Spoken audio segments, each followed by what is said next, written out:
Assalamu alaikum wa rahmatullahi wa barakatuh. Hi everybody. I hope that you are doing well, inshallah.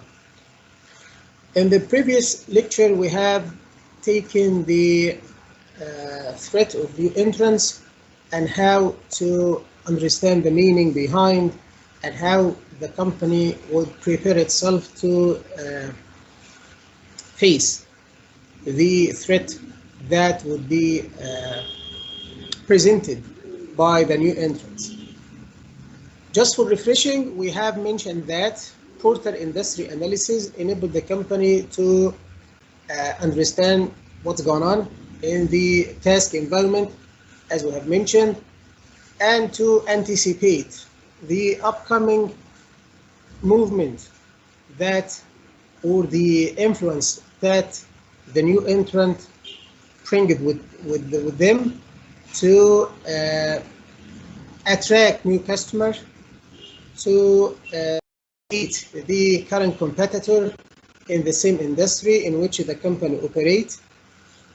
So we need to know that when a new entrant would enter the market in which the company operates, bring with them or bring with it new capacity and the desire to capture market share or relative market share, and to bring with it substantial resources. All of the features or all of the elements that I have mentioned would be combined to bring a new threat for the company or companies currently operate in the same industry. So the question here is how the company or a set of companies in the same industry would prepare themselves regarding the threat that would be held by the new entrants in the same industry. We have mentioned before that companies should increase the barrier for not letting the new entrant or entrants to enter the same industry. Again, entry barrier would be the issue, the point that we are addressing or we have addressed before, and to continue. Okay? Companies in a specific industry, regardless the nature of the industry, should prepare themselves to such a threat. So how to do so? They have to increase the barrier for not letting the new entrant to enter the market. How to do it without any offense, with illegal practice? We have many different scenarios that any company would adopt for not letting a new company or new entrant to enter the market. We have mentioned before that a company would use a philosophy or a scenario that is entitled economies of scale.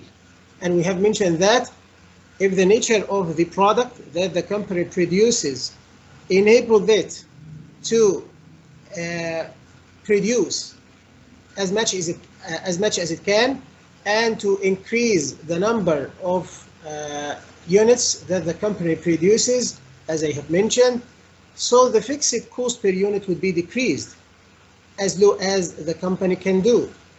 So it's a matter of defending itself regarding the new entrant. You may ask, how to defend myself when to use such scenario? The price for the company's product would be competitive. Why? Because simply company price would be established in the light of the cost, fixed and variable, plus the profit margin that the company desires. So if we combine both, the price would be constituted. So if the company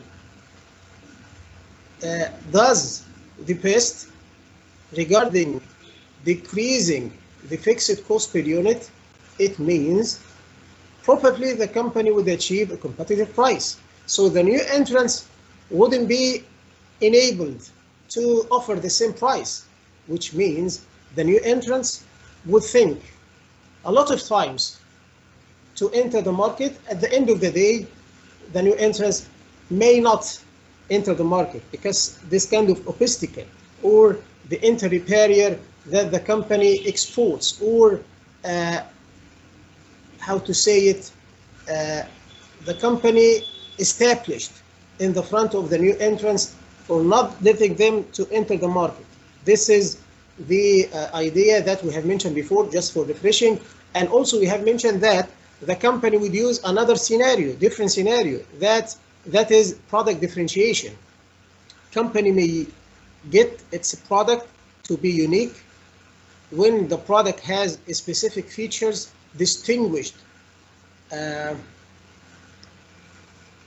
quality level, if you want to say. So the new entrants wouldn't be able to offer the same features, the same level of uniqueness, if you want to say.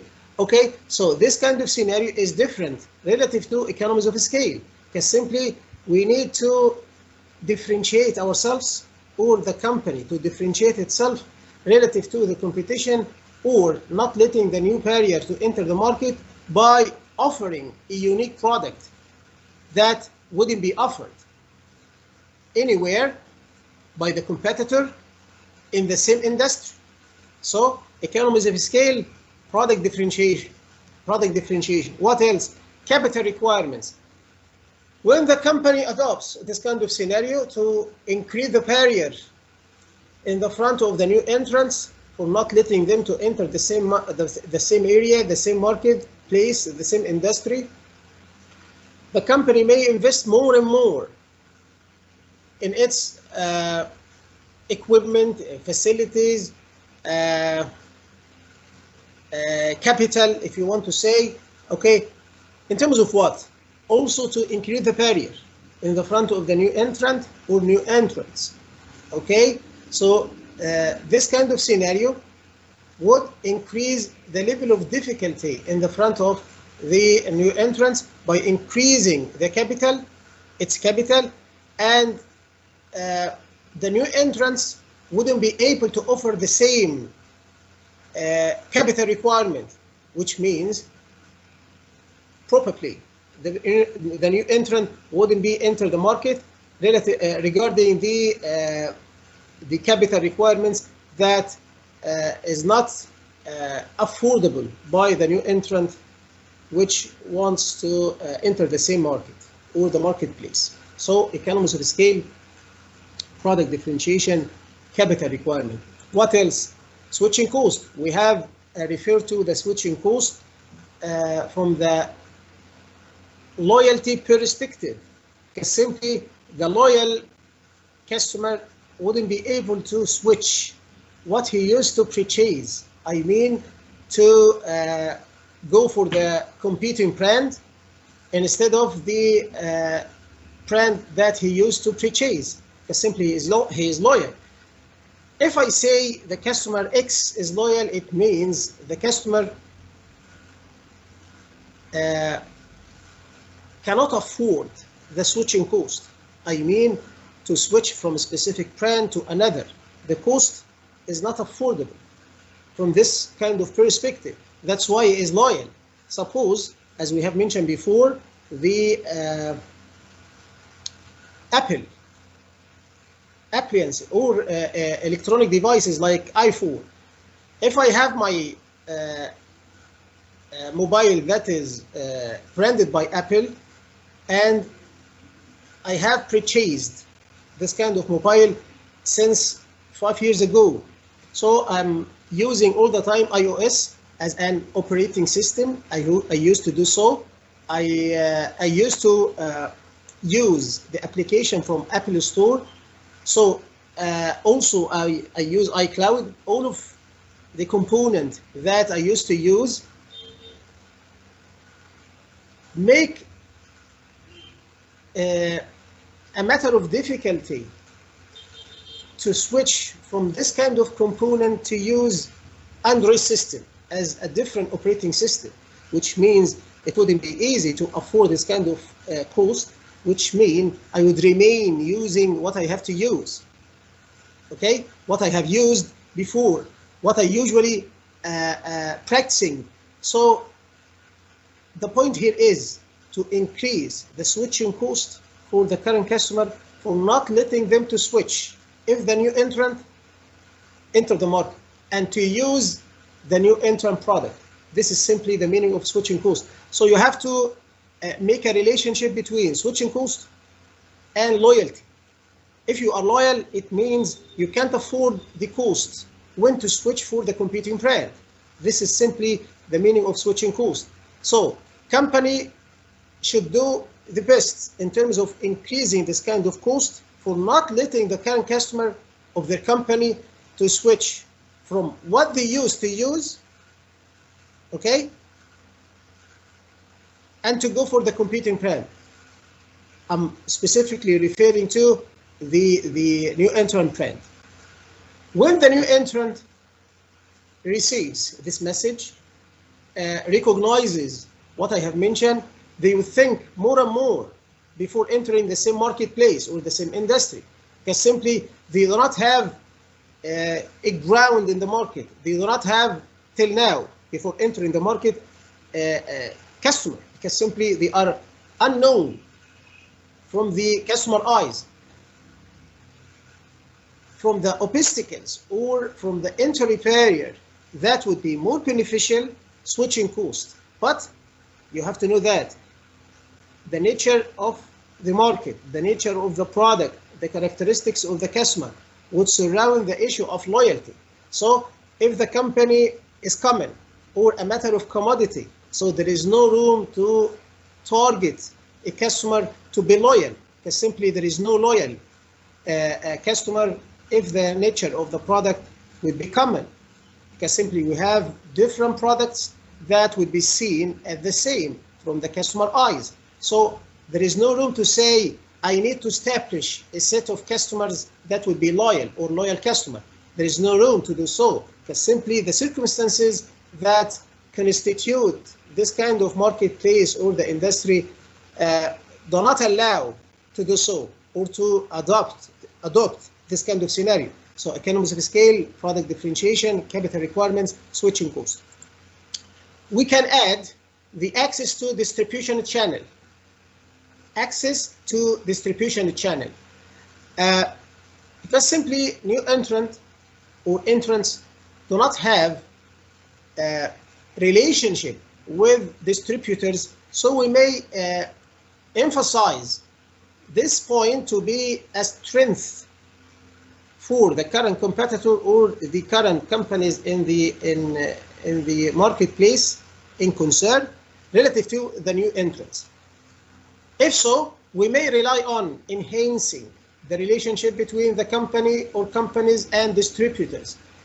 If this would be the scenario that the company adopts, it may be considered as a matter of asset or an advantage relative to the disadvantage, I mean the same point, from the new entrant point of view or perspective.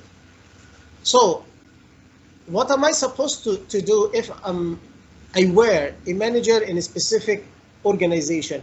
I have to enhance, as I have mentioned, the relationship between the company, my company, and the distributor, and to conduct this kind of relationship as a matter of partnership.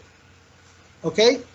So I have to treat the relationship between the company, my own company, and distributor to be as a barrier in the front of the new entrant, which doesn't have till now a relationship with the same distributor or distributors. Okay? Government policies. You may ask or wonder about the government policies and how to be employed as a barrier for not letting the new entrant or entrants to enter the same marketplace or the same industry. I know that you are addressing the point of practicing what is supposed for any company to do under this title, government policies. Government policies would be established anywhere, anytime, without any intervention from a specific corporation or another. So what would be the action that would be taken from any corporation, any institution, any company in the same marketplace or in the industry in concern? I consider the action here as an investment, how the company would invest these policies and to enhance its competitive position in the marketplace. Once this kind of treatment would take place in reality, it's considered to be a matter of barrier in the front of new entrant for not letting them to enter the market. Suppose in the pharmaceutical industry, government regulates the production of a specific drug to be limited just for 5 or 6 companies to produce such a drug or such a product. I may invest, I may treat, I may employ this kind of policy as a barrier in the front of new entrant. How? The collection of or the combination of or a set of companies in the same marketplace in which my company operates to reserve these boxes. I mean all of the boxes or licenses or number of limited corporation to produce such a product would be fulfilled. If so, the new entrant wouldn't be allowed to produce the same product, the same drug, which means the issue here is a matter of employing or practicing or investing the government policies and to be as an advantage relative to the current companies in industry in concern.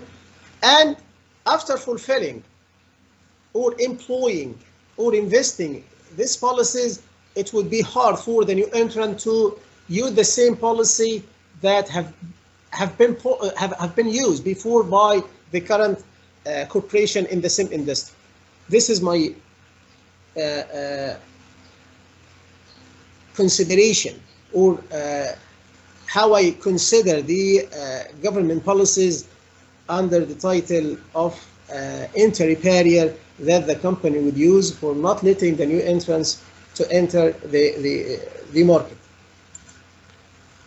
Also, we have something that is cost disadvantages independent of size.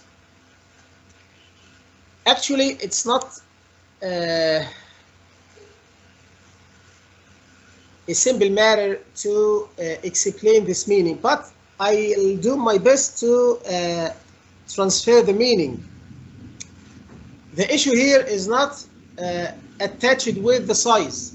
I'm not saying that the company would benefit from the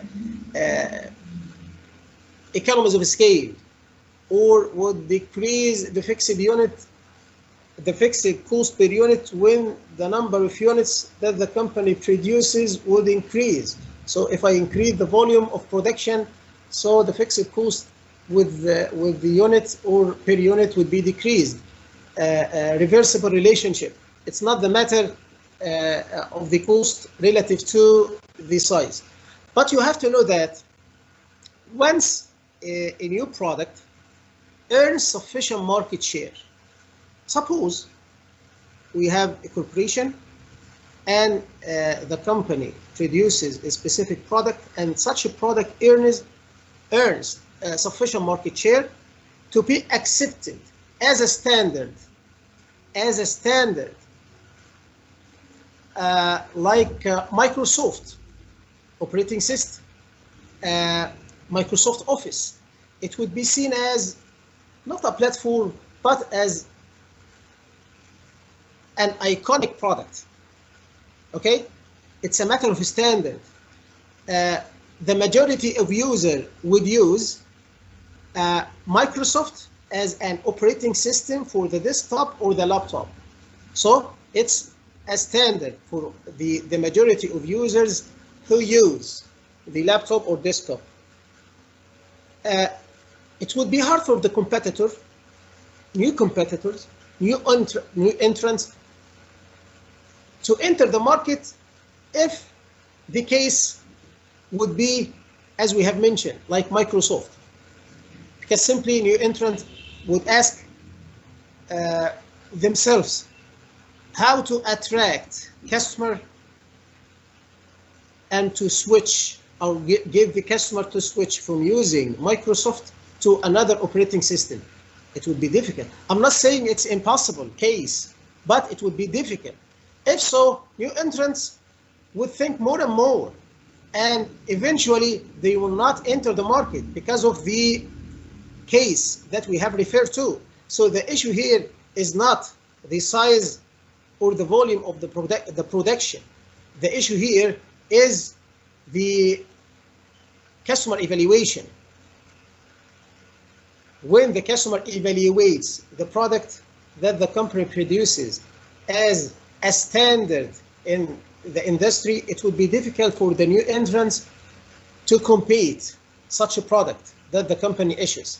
This is briefly, not accurately 100%, but briefly what the cost disadvantages independent of size says in the area of analyzing the market industry, or the not market industry, industry environment or task environment in the light of Porter perspective. What do we have